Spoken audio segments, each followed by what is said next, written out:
आदाब, जय हिंद, जय भारत, जय संविधान। साथियों, आज श्री नरेंद्र मोदी जी ने देश को संबोधित किया, राष्ट्र को संबोधित किया। प्रधानमंत्री जी ने पूरे देश को उम्मीद थी कि राष्ट्र आपदा में कोरोना काल के अंदर दो चीजों से देश को बहुत नुकसान हुआ। एक तरफ कोरोना काल में कोरोना की वजह से भारत संकट से जूझ रहा है।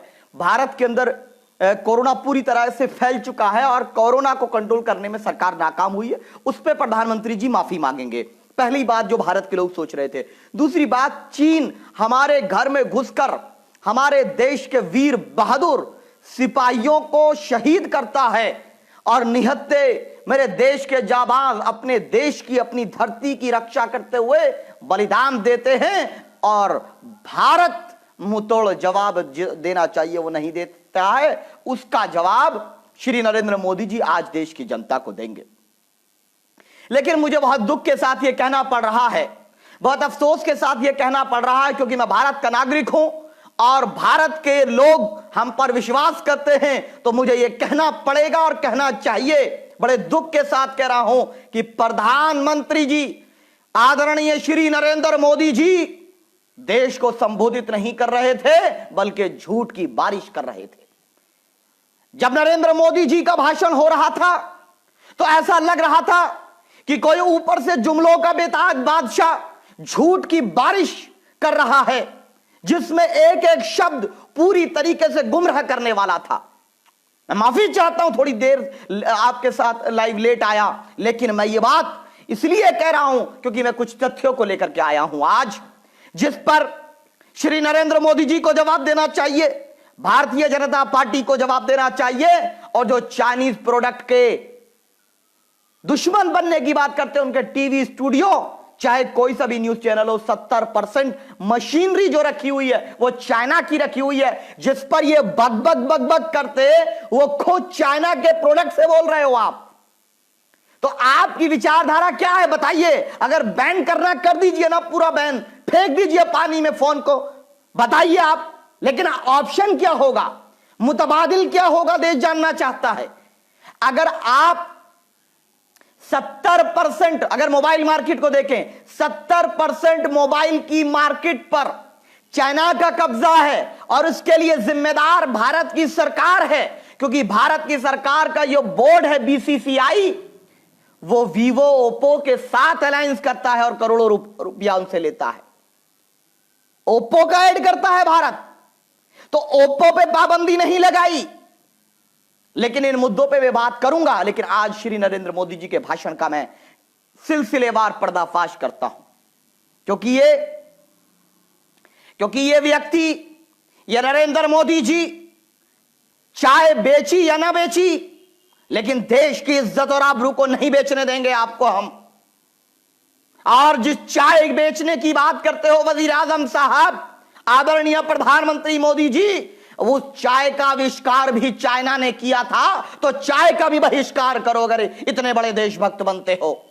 हां, देश हित में लिए गए हर फैसले के साथ हम लोग मजबूती से खड़े हैं, लेकिन जहां दोगलापन होगा, जहां भारत की संप्रभुता, भारत के जवान, भारत की सीमाएं सुरक्षित नहीं होंगी, वहां हम सरकारों से सवाल करेंगे, क्योंकि यह देश मेरा है।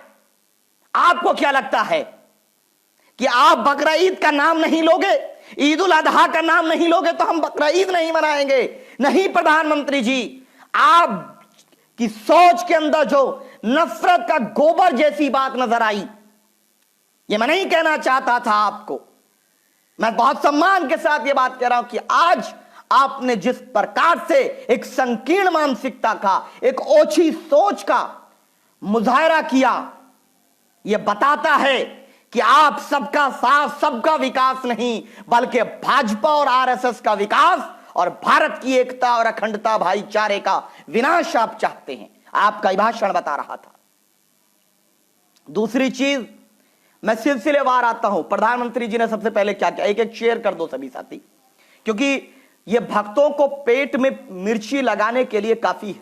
आ गए, अभी कूद रहे ना, अभी इनके जोकर ये सोचते हैं कि आप उल्टी सीधी बात करके हमारी जबान को खामोश कर दोगे। नहीं, जब तक जिंदा हैं भारत के एक एक नागरिक के अधिकारों की रक्षा के लिए लड़ते रहेंगे।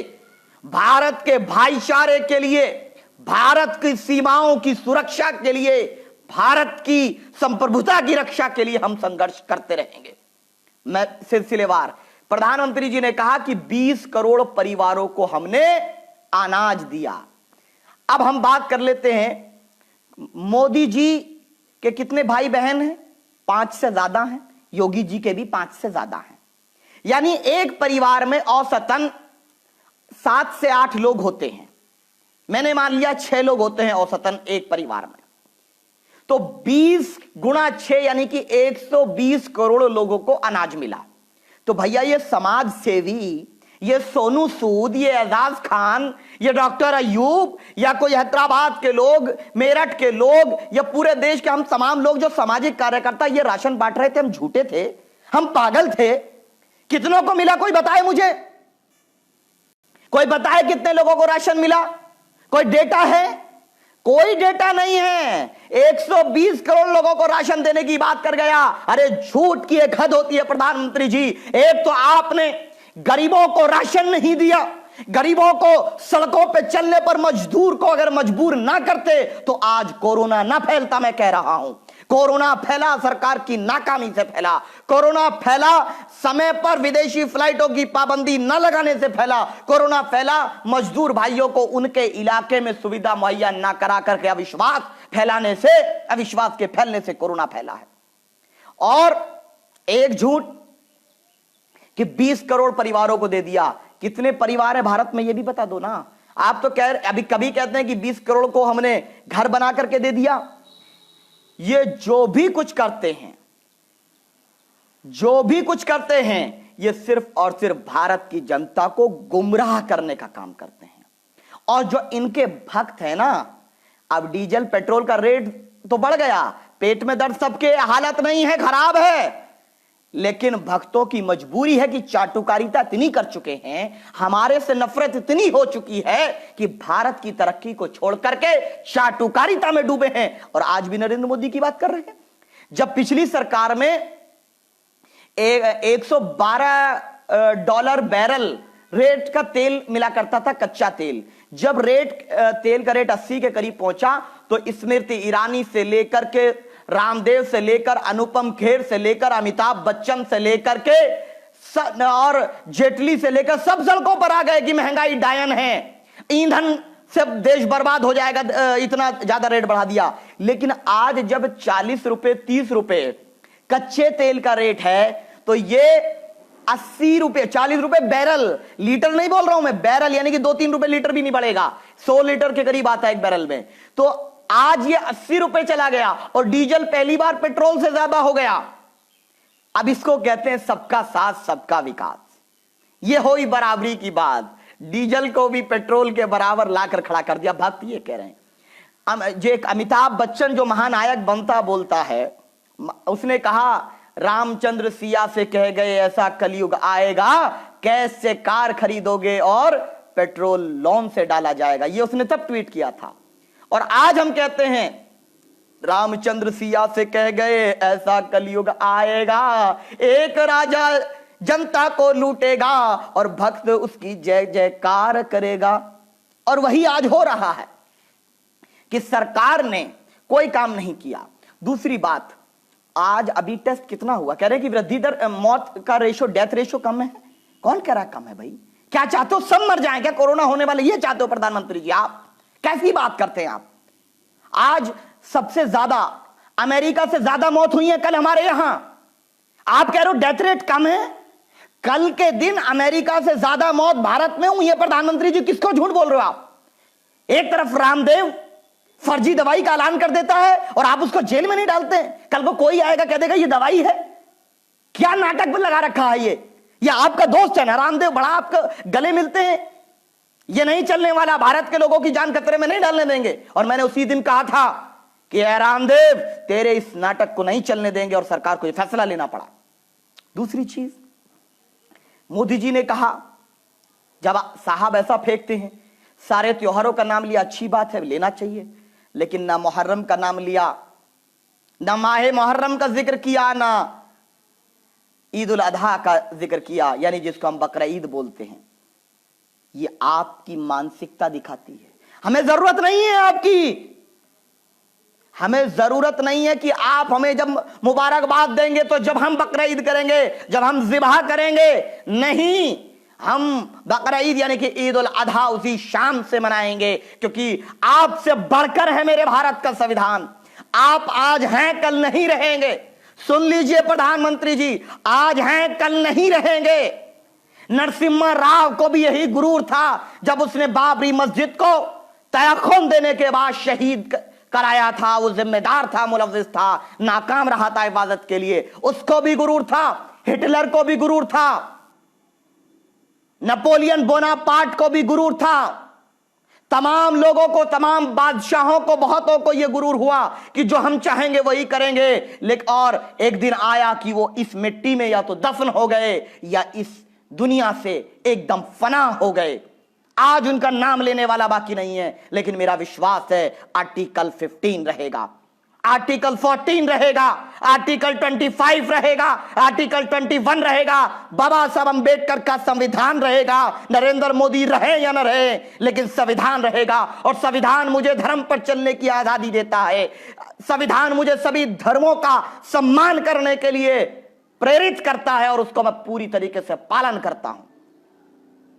सुनिए, आज बोलना पड़ेगा यह बात कि जिन लोगों के दिमाग में यह है कि जो मोदी बोले वही देशभक्ति है और मोदी से सवाल करने वाले देशद्रोही है, नहीं, हम मोदी के खिलाफ हैं, देश के खिलाफ नहीं। देश के लिए लहू की तब जरूरत पड़ी है तो हमने अपना किरदार निभाया और निभाएंगे। अब चाइना और गलवान वैली के बारे में बात करने वाला हूं मैं। चाइना और गलवान वैली के बारे में मैं अहम बात करने वाला हूं, और जो ऐप डाउन इन्होंने बैन किए उस बारे में भी बात करने वाला हूं। लेकिन मेरी एक बात आप एक यहां पर सुन लीजिए कि अगर आप ईद उल अधा का जिक्र कर देते, अगर आप मुहर्रम का जिक्र कर देते बहैसियत प्रधानमंत्री, तो भारत के अंदर भाईचारे की बुनियाद मजबूत होती। अगर आप अपने जोकरों, फेक न्यूज वालों को इस कोरोना काल में, इस राष्ट्र आपदा में, जहां देश में त्राही त्राही मची हुई है, आपकी सरकार पूरी तरह नाकाम हो चुकी है, कोई पॉलिसी नहीं है, न इकोनॉमी को ग्रो करने की पॉलिसी है, न स्मॉल स्केल इंडस्ट्रीज को डेवलप करने की कोई पॉलिसी, आपके बेरोजगारों को रोजगार देने का कोई फॉर्मूला आपको नजर नहीं आता। उस मुद्दे पर बात करने के लिए पागल थे। पूछ रहा हूं ना, जितने लोग राशन बांट रहे थे ये सब बेवकूफ थे क्या? जिन लोगों के पास है उनको भी दे रहे थे क्या? आप मजाक कर रहे हैं क्या? मेरा मजदूर भाई, किसान भाई, गरीब भाई परेशान नहीं हुआ इस लॉकडाउन में? और आपको तो बस क्या है, आप एसी के कमरे में आएंगे, बड़ी बड़ी झूठ की बारिश करेंगे, जुमलों की बारिश करेंगे और चले जाएंगे। हाँ, और एक बात मैं आपको स्पष्ट कर दूं कि हमारे इख्तिलाफ आपसे हैं, आपकी विचारधारा से। दूसरी चीज, चाइना के मुद्दे पर, चाइना में गलवान वैली में 20 हमारे वीर सपूत, हमारे शहीद जवान शहीद किए गए। तो चाइना हमारे मैप पे अटैक कर रहा है और साहब 56 इंच वाले साहब ऐप पर अटैक कर रहे हैं। ये बताइए क्या सर्जिकल स्ट्राइक की? आज ये बोले आधा घंटा बग बग बग बग किए कई बार, जिससे मैं सहमत नहीं, उसको मैं कह रहा हूं, जो डिसएग्री जिससे हम करते हैं, अंदाज गुफ्तगू है वो हमारा। उसी तरीके से मन की बात एक बार भी चाइना का नाम नहीं लिया। जब पाकिस्तान का मामला आता है तो हर 2 मिनट को Pakistan Pakistan Pakistan, TV anchor Pakistan, surgical strike कर दी, इतने मार दिए। कहां, क्यों नहीं कर रहे चाइना पे सर्जिकल स्ट्राइक? क्या रिश्ता है आपका चाइना से? देश जानना चाहता है नरेंद्र मोदी जी कि आप चाइना को 56 इंच का सीना दिखा करके हमारे देश के उन वीर सपूतों की जान का बदला क्यों नहीं ले रहे हैं? जो चीन ने हमारे देश के शहीद नौजवानों को, जो सीमा की सुरक्षा करते उनको शहीद किया, उनको बदला क्यों नहीं ले रहे? और ये बताइए, गलवान वैली में आप कहते हैं कि चाइना गुस्सा ही नहीं, इसका मतलब हमारे सैनिक पागल थे जो वहां जाकर उनसे लड़ गए? और बैकअप में हथियार क्यों नहीं थे? और मैं ऐसे समझौते को लात मारता हूं जिसमें मेरे देश का जवान निहत्था मरने पर मजबूर हो जाए और वो समझौता ये राजनेता करके बैठ जाए कि मेरे देश का सपूत अपने देश की सीमाओं की सुरक्षा के लिए बलिदान दे रहा हो और उसके हाथ में एक बंदूक भी ना हो। कैसे सुरक्षा होगी सीमाओं की? बैकअप वेपन्स होना चाहिए, यह मांग करते हैं सरकार से। और अक्साई चिन्ह हमारा है। मोदी जी ने कहा चाइना हमारे किसी हिस्से में नहीं है। अक्साई चिन्ह कहां है? अक्साई चिन्ह में आप हो क्या? बता दीजिए, मैं घूमना चाहता हूं अक्साई चिन्ह, जा सकता हूं मैं क्या अक्साई चिन्ह? क्या गलवान वैली में विजिट कर सकता हूं? बता दीजिए, कर सकता हूं क्या? मैं भारत का नागरिक हूं, आर्टिकल 19 1D मुझे अनुमति देता है। तो क्या मुझे गलवान वैली घुमाने जाने की अनुमति भारत सरकार देगी? क्या मुझे अक्साई चिन्ह जाने की अनुमति भारत सरकार देगी, जिससे कि हम स्पष्ट कर सकें कि मेरे देश की सीमाएं सुरक्षित हैं या नहीं है? मेरे देश का जवान जो गर्मी सर्दी और तमाम दुश्वारियों को झेल कर बॉर्डर पर खड़ा है मजबूती से, क्या गुजरात वाले भाई साहब उनकी जान की फिक्र कर रहे हैं या नहीं? क्या 56 इंच का सीना है? ये 56 इंच की सिर्फ जबान है। क्योंकि गुजराती ना पुलवामा में शहीद हुए और ना ही गलवान वैली में शहीद हुए। कोई गुजराती नहीं था और कोई बनिया नहीं था। मैं सम्मान करता हूं सभी जाति धर्मों का, लेकिन यह बोल रहा हूं मैं कि सब पिछड़े, अति पिछड़े, दलित, आदिवासी, अल्पसंख्यक लोग थे। न पुलवामा में कोई गुजराती था, न कोई गलवान वैली की शहादत में कोई गुजराती था, न पुलवामा की शहादत में कोई बनिया था, न गलवान वैली की शहादत में कोई बनिया है। शायद इसीलिए प्रधानमंत्री जी उसको लेकर के उतना सिंसियर नहीं है जितना होना चाहिए। और है तो अच्छी बात, हम आपके साथ हैं। आपने 59 ऐप बैन किए। ओप्पो, वीवो, बीसीसीआई का टाई अप है, इसको कब खत्म करने वाले हैं? चाइना से इंपोर्ट कब खत्म करने वाले हैं? आपकी सरकार में 4%, 5% इंपोर्ट होता था, वो 18% ऑफ टोटल इंपोर्ट आपकी सरकार में हो गया, एनडीए की सरकार में। आप उसको कब खत्म करने वाले हैं, मुझे बता दीजिए। जनता को गुमराह करेंगे। जो टिकटॉक पे बच्चों को रोजगार मिल रहा था, जो बेरोजगार हुए हैं, उनको रोजगार कौन देगा? मैं कोई टिकटॉक का समर्थक नहीं हूं, लेकिन क्या टिकटॉक को बैन करने से हमारे देश के शहीदों का बदला यही है? क्या ऐप बैन करके हम अपने शहीदों का बदला लिया है हमने? क्या वो हमारे घरों में घुस जाएगा, वो हमारी सीमाओं पे कब्जा कर लेगा और हम उसके ऐप डिलीट कर देंगे तो मसला हल हो जाएगा? इसको हम फतेह कहेंगे? पूरे अगर रिश्ते खत्म करना पूरा करिए ना। जया शाह, अमित शाह के बेटे जया शाह उस बीसीसीआई के सचिव हैं जिसका संबंध, जिसका टाई अप ओप्पो से है, चाइना की कंपनी। और पेटीएम का प्रचार नरेंद्र मोदी जी ने किया था। पेटीएम में भी चाइनीज इन्वेस्टमेंट है। कब बंद करने वाले हैं पेटीएम? कब बंद करने वाले हैं आप? ओप्पो, वीवो, आईफोन भी आजकल वहीं बन रहा है, एमआई भी वहीं बन रहा। कब आप बैन करने वाले हैं? अगर चाइना का फोन लॉन्च होता है तो 2 मिनट के अंदर अंदर पूरा खत्म हो जाता है स्टॉक भारत के अंदर। कौन खरीद रहा है बताइए? आपके लोग ने खरीद रहे क्या? आप कहिए मोदी जी, आप कहिए। मैं तो कह रहा हूं आपसे, अगर आपके लोग, मैं कह आपकी पार्टी के लोग, अगर भाजपा के लोग आपकी बात मानते हैं और आप सच्चे राष्ट्रभक्त हैं, तो कहिए कि पेटीएम को डिलीट करो, बीसीसीआई का और ओप्पो का गठबंधन खत्म करो। साथ ही साथ जिनके पास भी चाइना के मोबाइल, चाइनीज कंपनी के फ्रिज, एलसीडी हैं, सबको पानी में फेंक दो। और पानी में ना फेंकना हो तो हमको दे दो, हमें कोई प्रॉब्लम नहीं है, हमें कोई प्रॉब्लम नहीं है। क्योंकि सरकार का रवैया दोहरा है। हम पता चल जाएगा कितनी बड़ी देशभक्ति आपके लोगों में है। यह सिर्फ और सिर्फ मेरे देश के जवानों की शहादत का अपमान, मेरे देश की जवानों की शहादत का मजाक उड़ाने का काम भारतीय जनता पार्टी की सरकार कर रही है। और हम सरकार से कहते हैं कि तेल का दाम बढ़ाओगे। हां, हमने प्रदर्शन किया पूरे प्रदेश भर में। ईंधन का जब दाम बढ़ता है तो हर चीज का दाम बढ़ता है, क्योंकि जो भी सामान है या तो रेलगाड़ी से या ट्रकों से जाता है, और ट्रक में और रेलगाड़ी दोनों में डीजल का भी प्रयोग होता है इलेक्ट्रिसिटी के साथ साथ। तो पता यह चलता है जैसे ही डीजल का दाम बढ़ेगा तुरंत हर गरीब पर उसकी मार पड़ेगी। ट्रैक्टर किसान के लिए उस पर की मार पड़ेगी, किसान पर भी हमला होगा। और टिड्डी दल जो आ रहा है उसके लिए आपने एक शब्द नहीं बोला, एक शब्द नहीं बोला। यह प्रधानमंत्री ऐसा है कि जो सुबह से शाम तक सिर्फ झूठ की बारिश करने के अलावा कुछ नहीं करते। चाइना से डर गए, नेपाल से डर गए, अब भूटान भी आंख दिखा रहा है, बांग्लादेश भी दिखा रहा है। आपके अच्छे संबंध कहां है बता दो। और चाइना में अगर, मैं तो कह रहा हूं आप आगे बढ़ो प्रधानमंत्री जी, चाइना से मुकाबला करो, हम आपके साथ हैं।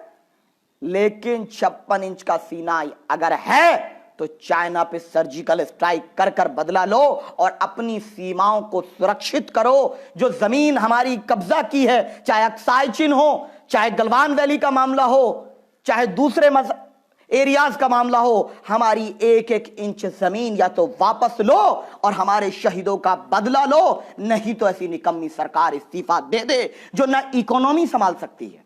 बेरोजगारी दर की इतनी है कि आज तक कभी नहीं हुई। ऊपर से जो लड़के टिकटॉक पे काम करते थे, जो टैलेंट था, जो उनको रोजगार मिलता था, वो भी खत्म कर दिए। ये चाइना का नुकसान नहीं किया, अपना कर लिए ज्यादा। और उन्हीं टिकटॉक से, उन्हीं ओप्पो से चंदा लिया पीएम केयर फंड में, उसको वापस करो, या उन जो लड़के उस पर काम कर रहे थे उनको उसको सैलरी बना करके दे दो, उनका फायदा हो जाएगा। बच्चों की फीस माफ नहीं की इन्होंने, भारत सरकार ने बच्चों की फीस माफ नहीं की। जो कल तक रामदेव जी अंबानी अडानी का लोन माफ करते थे, वो 3 महीने का बिल बिजली का माफ नहीं कर पाए, बच्चों की फीस माफ नहीं कर पाए, और कहते हैं 20 करोड़ परिवारों को दे दिए। झूठ बोलते हैं टोटल। और अहम बात, आखिरी बात, उसके बाद हम मुलाकात हमारी 2 दिन बाद होगी, क्योंकि इस पे बहुत से तथ्य हैं। चाइना को लेकर नरेंद्र मोदी जी एक प्रॉपर्टी डीलर की तरह सौदा कर चुके हैं। एक तरीके से हार मान करके भारत की अस्मिता को दांव पे लगा चुके हैं। इसीलिए बार बार हम नरेंद्र मोदी जी से कहते हैं कि उन्हें बताना पड़ेगा कि आखिरकार हमारे सैनिक शहीद क्यों हुए, और अगर हुए तो उनका बदला हमने कैसे लिया। आप एक बार उस दुश्मन देश के लिए एक शब्द नहीं बोल पा रहे, जिसके साथ 18 बार आपने झप्पियां ली हैं, उसके लिए एक शब्द नहीं बोल पा रहे। इतने कायर हो गए आप। कायर प्रधानमंत्री नहीं चाहिए। भारत है ये, और भारत जवाब देना भी जानता है और रिश्ते निभाना भी जानता है। अगर फूल दोगे तो फूल का गुलदस्ता देंगे, और अगर आप पत्थर फेंकोगे तो हम पत्थरों की बरसात कर देंगे। ये भारत है। और चाइना वालों सुनो, हमारा प्रधानमंत्री हो सकता है किसी चीजों को लेकर कमजोर हो, लेकिन भारत की सेना मजबूत है। भारत की सेना पे हमें गर्व है। हर भारत के नागरिक इस सेना का सम्मान करता था, करता है और करता रहेगा। लेकिन आज मोदी जी की मानसिकता देखिए कि बकरीद का नाम नहीं लिया तो आपको लगा कि हम लोग नहीं मनाएंगे, है? अच्छा किया, जो दिल में था वो जबान पे आ गया। सबकी साथ सबका विकास की बात करते हैं। पता चल गया कि इनकी मानसिकता कैसी है, इनकी सोच कैसी है। पता चल गया कि किस तरीके से नफरत फैली हुई है, किस तरीके से नफरत है।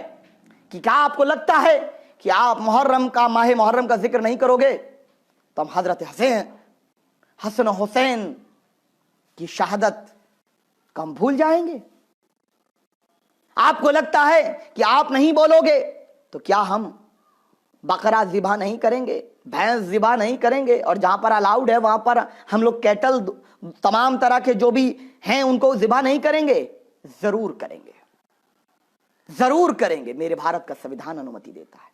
आप हमें कमजोर न समझिए प्रधानमंत्री जी। हम भारत के किसान हैं, हम भारत के युवा हैं, हम भारत के पिछड़े जाति के लोग हैं, हम दलित हैं, हम आदिवासी हैं, हम अल्पसंख्यक हैं, लेकिन हम कमजोर नहीं हैं। आप बनिए हैं, गुजराती हैं होंगे, आप बनिए हैं होंगे, लेकिन हम भी भारत के नागरिक हैं। हाँ, हम पिछड़े हो सकते हैं, हम यादव हैं, हमसे मुराद दूसरे तमाम लोग जिनका आप सम्मान नहीं करते, जिनके बेटे आप, दलित, प्रजापति, जितने भी लोग हैं, ओबीसी लोग, जो बॉर्डर पर उनके बच्चे खड़े हैं, किसान के बेटे खड़े हैं, उनका सम्मान कीजिए। इन्हीं बातों के साथ मैं विदा लूंगा कि आज का भाषण सिर्फ झूठ के अलावा कुछ नहीं था। और मैं चैलेंज करता हूं नरेंद्र मोदी जी को या उनकी पार्टी के प्रवक्ताओं को कि आए और जनता के बीच इस मुद्दे पर डिबेट कर लें। एक एक सवाल का जवाब दूंगा और मैं साबित करूंगा कि यह सरकार कैसे भारत के गरीबों की, किसानों की, मजदूरों की, युवाओं की दुश्मन है। यह हम साबित करके दिखाएंगे। जय हिंद, जय भारत।